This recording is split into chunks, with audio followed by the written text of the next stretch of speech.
আসসালামু আলাইকুম সম্মানিত দর্শক বন্ধু, কেমন আছেন? এখানে দেখেন চরমন এক বিষয় ফজল করিম বলতেছেন ডক্টর ইউনূসকে যে আপনি ইচ্ছা করলে চলে যেতে পারেন না, বা আপনি চলে যাবেন কেন?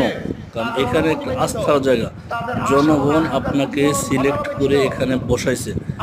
আপনার জনগণের মানে মুখে চুলকানি মেখে চলে যাবেন, এটা হতে পারে না।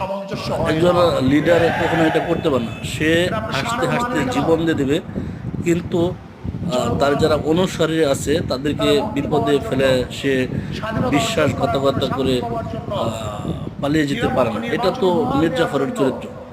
সো ডক্টর ইউনূস স্যারকে আমরা যারা জনগণ আছি সবাই সাপোর্ট করবো ইনশাআল্লাহ, এবং উনি যাতে পদত্যাগ না করে সেই আহ্বান করবো সবাই, যেটা আমাদের চরম ইচ্ছা করলে পদত্যাগ করবেন, ইচ্ছা করলে ছেড়ে